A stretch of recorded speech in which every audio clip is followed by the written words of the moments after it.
If you work in quality control at a candy factory, you know strict safety regulations come with the job. It's why you partner with Grainger.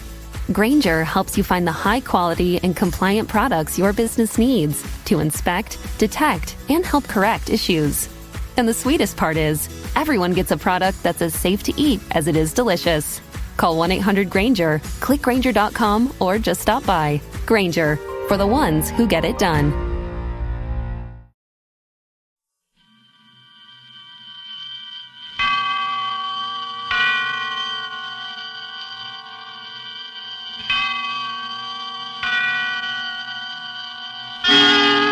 Suspense.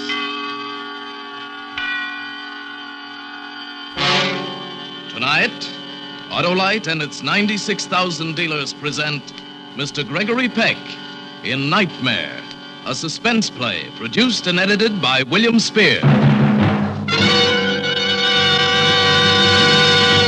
Friends, Autolite welcomes you to Suspense. And this is Harlow Wilcox, urging you to do yourself and your car the great, big, bountiful favor of replacing old, worn-out, narrow-gap spark plugs with a set of new wide-gap Autolite resistor spark plugs. That's the biggest news I know.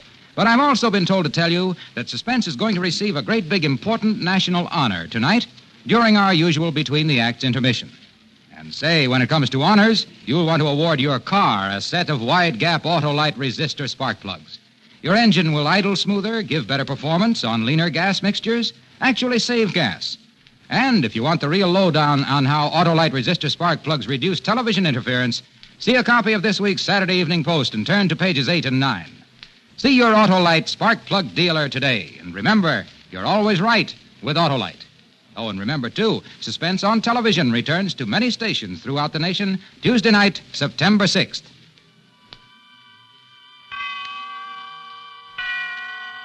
And now, with Nightmare, and with the performance of Gregory Peck, Autolite hopes once again to keep you in suspense.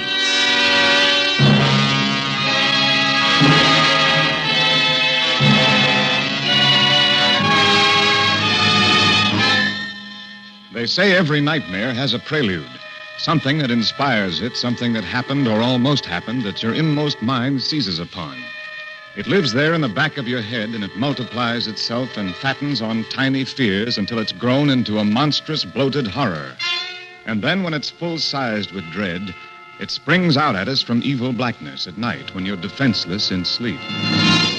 The prelude to my nightmare occurred at 6 o'clock that evening, the 3rd of July.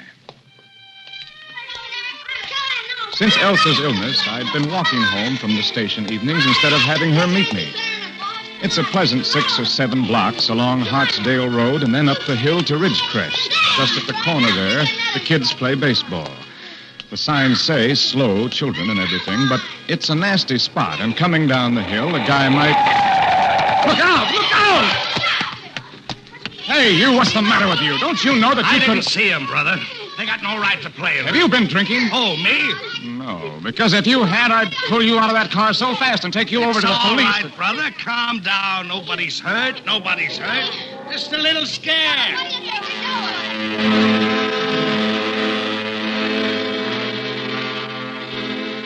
I was still trembling when I got home. My head ached and I couldn't eat dinner. It wasn't something I could tell Elsa about. She wasn't ready yet to hear things like that, so I just sat there at the table, looking across at Stevie, half hearing his prattle about the new fishing rod and how many fish he'd catch on our outing tomorrow, and some little story he'd learned in school about Thomas Jefferson and the first 4th of July. And then, pretty early, I took a pill and went to bed.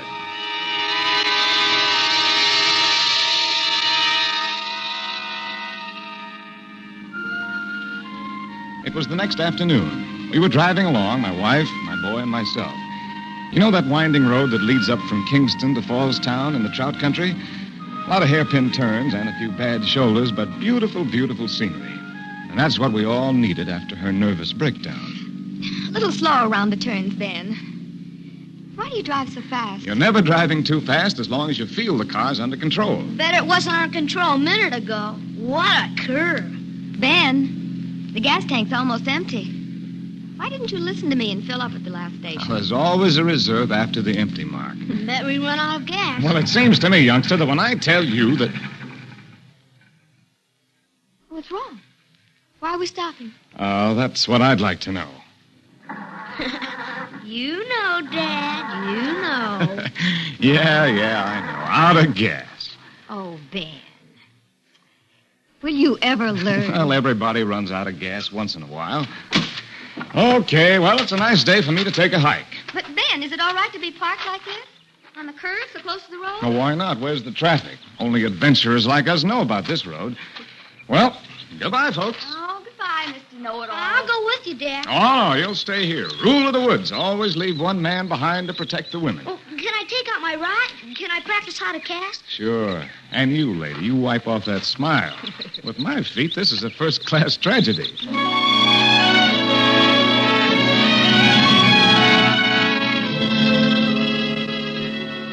Well, it's a smart thing you did coming back this way. Nothing up ahead for 5 miles but the Royal Coachman. What do you mean? It's the name of a trout fly. Well, I know that. It's the name of a roadhouse. Fancy name for a saloon. Hangout for fishermen. They say. Oh? Oh, what do you say? Don't go there, crookedest-looking bunch you ever seen. Crooks from the big town. You go to my nephew, Sammy's place in town. Sammy Crawford. Clean sheets, good beds, home cooking. Good undertaker, too. Calls himself a mortician. Well, what do they need him for, the fish? Alive or dead. He puts you to bed. Well, want anything else? How's your oil? Just the gas, thanks. Are we all straight? Yep. Oh, $1 deposit on the can. Give it to my nephew, Sammy, and let him take the $1 off your bill. Oh, well, we may not see Sammy. We'd like to pitch camp tonight. Yeah, got a place? No. Oh, that's bad. Gets dark mighty quick up this way. You sleep at Sammy's, mister. Better make a reservation. Trout season. Well, maybe you're right. You got a telephone in there? Sure have. 15 cents. Oh, this is going to be expensive fishing. Oh, what's nephew Sammy's number? It's right here on the wall, over the phone. Oh, say, look at that fella coming down the pike there. 80 miles. Bound for the roadhouse. Can't wait. Say, there are 24 numbers over this phone. Pick the biggest one, the one in red. Oh, look at him go, would you? Come on, you crazy fool, you. You're going to save 5 minutes if you have to kill 5 people to do it. Will you try to straighten out some of them bends up ahead? You crazy fool.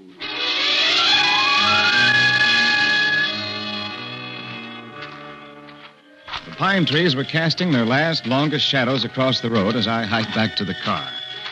Well, we weren't going to get too much fishing done on the 4th of July, but we had to find some for Stevie. What a kid, teasing his old man all the time. Then I came around that hairpin turn, and there was the car a few yards away, but no family. Elsa? Hey, Stevie! No family. Oh, Stevie was asleep and she didn't want to call out. That's right, the kid was tired. A lot of excitement for one day. I stepped on something. It's Stevie's trout rod. Lying in the middle of the road. These kids have no sense of responsibility. A split bamboo rod with silk winding and a balance that was so perfect. Well, I stepped up to the car. Elsa sat in the back seat looking at me. And in her lap, she held my boy. Dead. Elsa couldn't speak. She couldn't speak. She couldn't speak.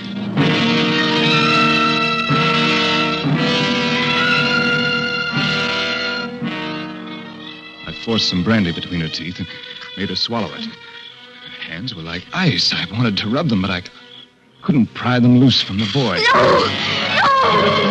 I see him. No! You want to make sure. I know. You want to make sure. Get away! Get away! Elsa, how did it happen? His trout rod. Always his trout rod. He was standing at the edge there, casting. He wasn't on the road. He wasn't. And then there was a noise, a car coming up fast. You could tell. And before we could move, it came around the bend and it swerved. Elsa, what? There was so much dust. So much dust and pebbles everywhere. Such a thick cloud of dust. And Stevie flying out of it. Elsa. Like a ball or a bird. Flying out of it. Elsa, take some more brandy. It'll do you good. No, I don't want any. Get away. Elsa, you've got to take some more brandy. Elsa. That's how he looked. Standing in the road with the bottle in his hand. Who was standing in the road? The man who killed us. He came back? He got out of his car and he came over to where I lay in the road with Stevie. He had a bottle and he took a drink and he offered me a drink and he said he was sorry. And then he drove away. He said he was sorry.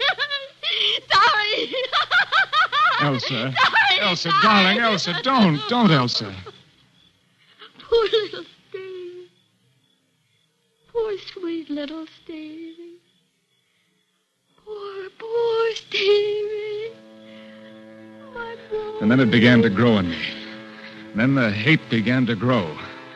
She couldn't remember his car or the clothes he wore, and I couldn't make her describe his face. But I knew that somehow I'd find him. He couldn't be very far off, not in this part of the country. I'd find him. And when I did, I'd kill him.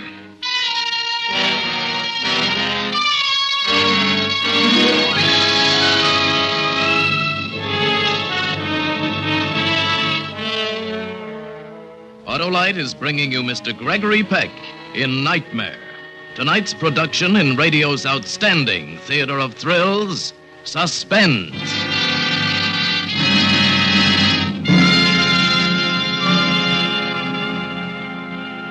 Friends, this does my Autolite heart good. It's my privilege to introduce Mr. Fred Dearborn, President of the National Safety Council, who will present to Mr. Royce G. Martin, President of Autolite, the National Safety Council's annual award for, bet you can't guess, an Autolite Suspense program. Yes, Suspense not only won the Alfred P. Sloan Award for Distinguished Public Service to Highway Safety, but another great honor for this same program will now be presented. Friends, Mr. Dearborn. Thank you, Harlow Wilcox.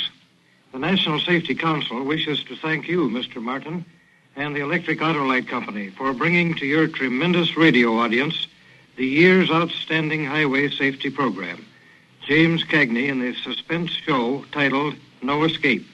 It was a wonderful story, presented to perfection by Mr. Cagney and his supporting cast. The judges unanimously selected it as the winner. So now, Mr. Martin, I have the pleasure of presenting to you this certificate of award. Thank you, Mr. Dearborn.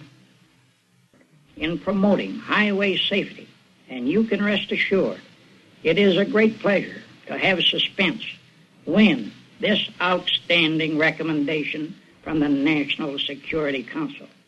I speak for one and all of Autolite employees.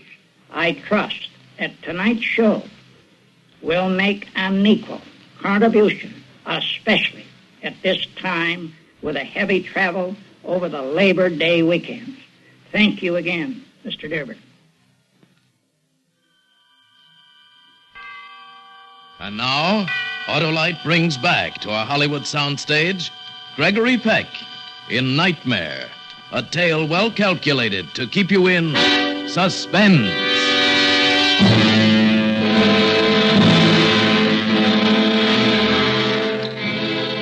I plunged the car back into darkness toward the roadhouse.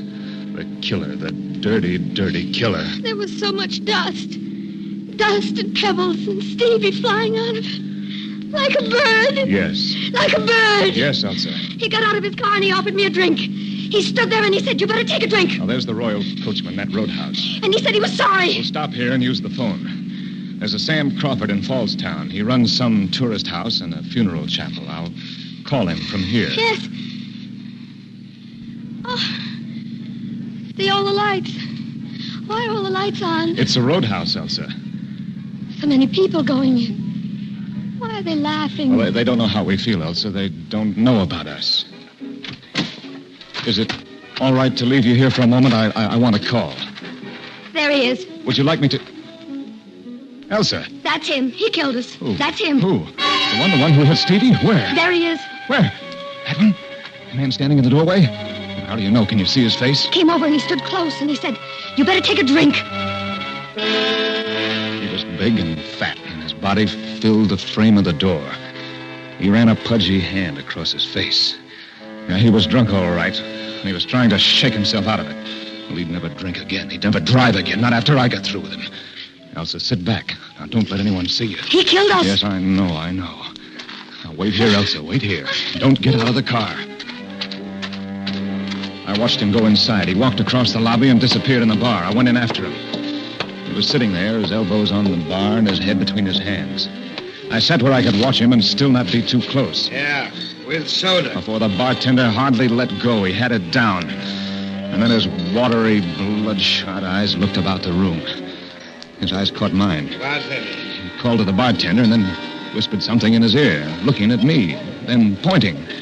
The bartender walked over. What'll it be, Mac? Nothing. Really, I don't care for anything. Oh, it's on this gentleman. Have a drink, fella. It's on me. No, thanks. Can't drink alone, never could. Come on now, have a drink. What'll it be? Can't insult a man, you gotta have a drink with him. Come on. Better take a drink with him, fella. Well, soda, just plain soda, but I'll pay for it myself. Just plain soda. Please, here's the money. What do you think you're doing? He don't want your money. Ain't that right? Your money's no good here. He kept breathing in my face and talking and ordering more drinks. And I kept thinking of Elsa in the car. The way her eyes changed when she saw him. The thing in her eyes when she looked at him. That fat man breathing down my neck and guzzling like nothing happened. I'll have it again the same way. Come on, fella, drink up. Come on, you can't drink that stuff without something in it. Drink it. Hey, give him something in that soda. I don't want anything. He don't want anything. He don't want anything. No, I'll have it again the same way. Coming up. He kept looking at me, breathing at me. He had the face of such an ordinary man, only very beefy. Such an ordinary man. How could he do what he did and then run away? I wondered who he was, what kind of work he did. Did he have a family? Did he have a son of his own? Was he having all those drinks to try to forget? Well, I couldn't let him forget. How long was he going to sit there? A couple of more drinks, and he finally got up. He threw a bill on the bar and started to go. Hey, your change. Never mind the change. He waved a pudgy hand. Big shot, big tipper. Very generous, nice guy. Even offered Elsa a drink after he killed our boy. I followed him into the lobby. He went to the desk. 257. Good night, sir. All right. He started for the elevator. I hurried to the stairway. I ran up to the second floor. I waited off the stairway landing and watched the elevator door open. Wait a minute, not so fast. Please. I said wait a minute. Don't shut that door, not so fast. There's someone else ringing. I want to ask you a question. I have to go. People ringing. Can I ask you a question? Please step away from the door. You're blocking. Answer my question. Get away from the door, then I'll tell you. Sure. Now answer me. When are you going to... If your job at a healthcare facility includes disinfecting against viruses, you know prevention is the best medicine. And maintaining healthy spaces starts with a healthy cleaning routine. Grainger's world-class supply chain helps ensure you have the quality products you need when you need them. From disinfectants and cleaning supplies to personal protective equipment, so you can help deliver a clean bill of health. Call 1-800-GRAINGER, click Grainger.com, or just stop by. Grainger, for the ones who get it done. She's smart. He started down the hall, coming towards me. I stepped back into the stairway, took a cigarette out of my packet, started to light it. He walked past, then he stopped. Oh, hi. I didn't want to talk to him, just wanted to do it and get it over with. I started toward him. We were alone. And then somebody was coming down the stairs. You wouldn't mind coming along. Well, I don't like it. Even the service is lousy in the place. One elevator and you can die waiting. How's about a light? There's nothing here to do but fish. Well, before I could answer him, his fat, pudgy hand closed over mine and drew the lighted match to the cigarette in his mouth. He puffed loosely. His hand was damp and warm. I drew back. Thanks. Yeah. See you around. I counted the doors as he passed on down the hall. 1, 2, 3. The 5th door down.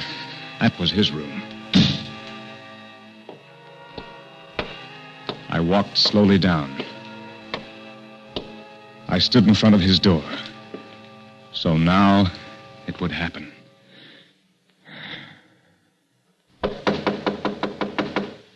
Who is it?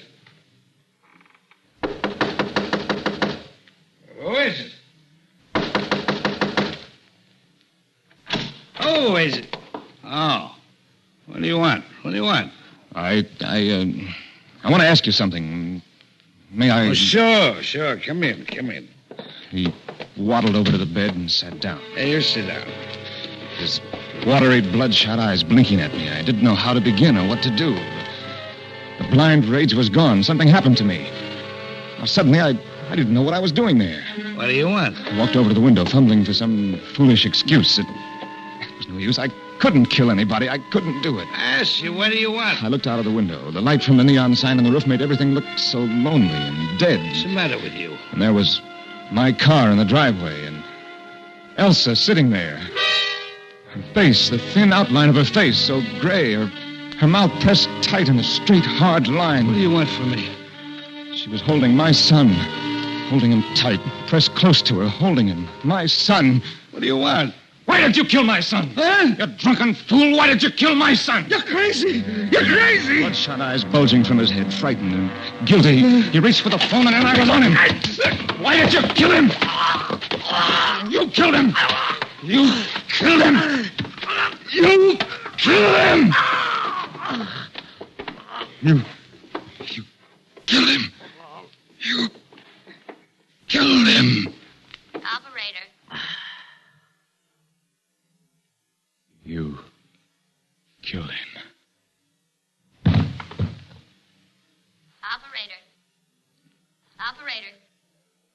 Operator. It was done. All done and over with. And now I felt better. Now it would be easier. There'd be a little less pain when they buried my son.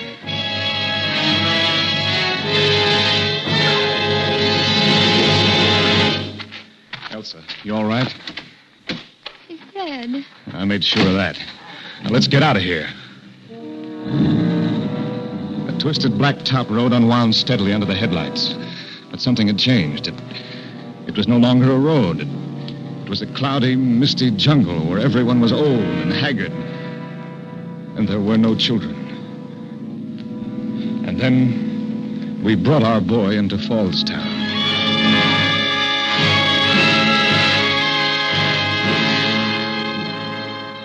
If you don't mind a suggestion, Mr. Kane, you look pretty done in. And when we carried the boy out of the car, I had a look at your wife. Yes, I know. Good thing you didn't stop at the Royal Coachman. Where? The Royal Coachman, that's a roadhouse. Halfway between here and my uncle's gas station.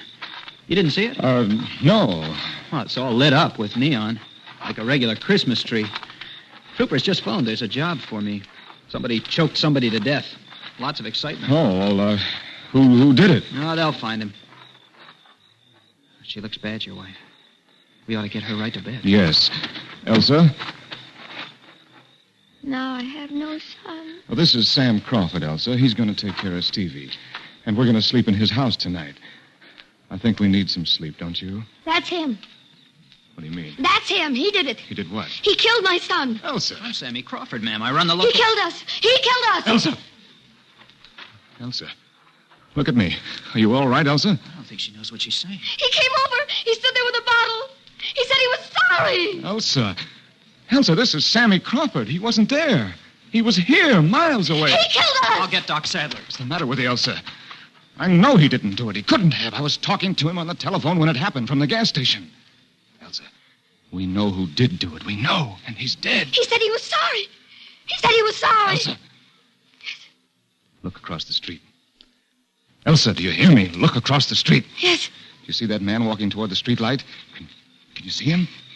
Answer me. Yes. Well, just look at him, Elsa. That's all. There. Now he's under the light. Well? That's him.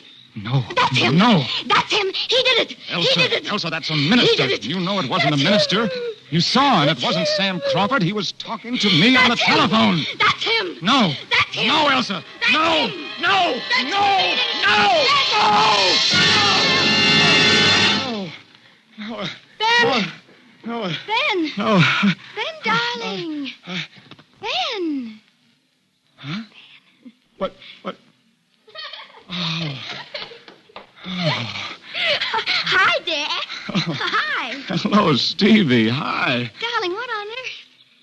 You were dreaming something, moaning and great racket. It was a nightmare. Oh, Elsa, it was. It was. Did you dream you lost your job? Yes. Yes, that was it. How did you know? Because I know everything. Come on now. Up, out of bed. We've got a big day. 4th of July comes but once a year. Garage doors open, Stevie? Boy, will we burn up the road. Stevie, Wow. stop that talk. Why, darling. Oh, I'm sorry.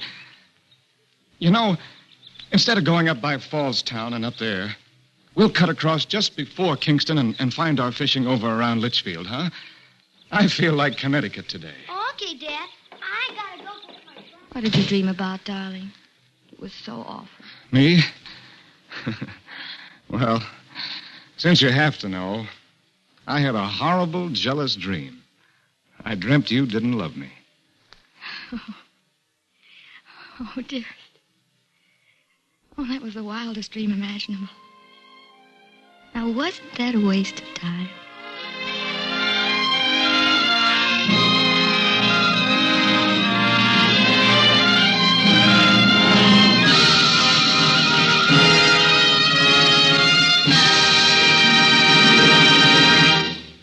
Suspense, presented by Autolite. Tonight's star, Gregory Peck, in Nightmare.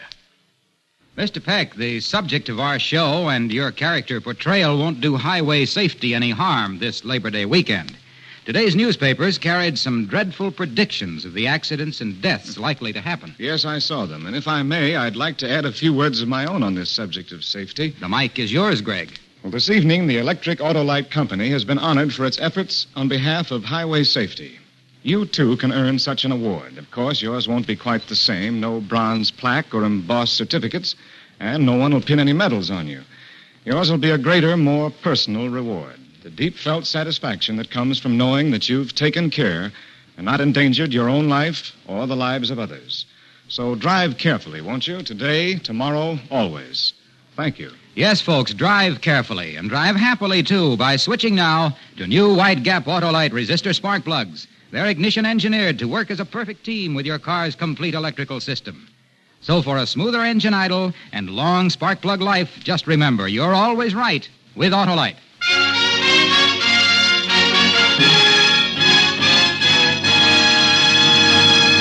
Next Thursday for Suspense, Ray Milland will be our star. The play is called Chicken Feed, and it's the story of a man whose life was worth, literally, a nickel.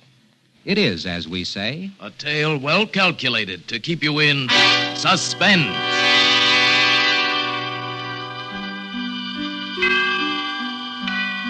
Tonight's suspense play was produced and edited by William Spear and directed by Norman MacDonald. Appearing with Mr. Peck were Lorene Tuttle and Alan Reed. Music for Suspense is composed by Lucien Morawek and conducted by Lud Bluskin. Nightmare was a radio play by Herb Meadows from a story by Samuel Bloss. Gregory Peck is currently being seen in MGM's The Great Sinner. Don't forget, next Thursday, same time, Autolite will present Suspense, starring Ray Milland.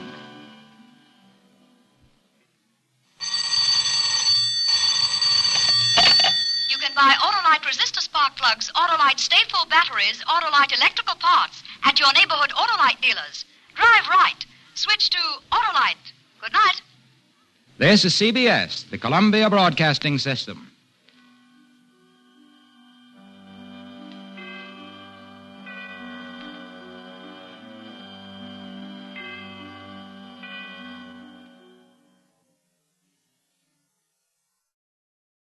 If your job at a healthcare facility includes disinfecting against viruses, you know prevention is the best medicine. And maintaining healthy spaces starts with a healthy cleaning routine. Grainger's world-class supply chain helps ensure you have the quality products you need when you need them. From disinfectants and cleaning supplies to personal protective equipment, so you can help deliver a clean bill of health. Call 1-800-GRAINGER, click Grainger.com, or just stop by. Grainger, for the ones who get it done.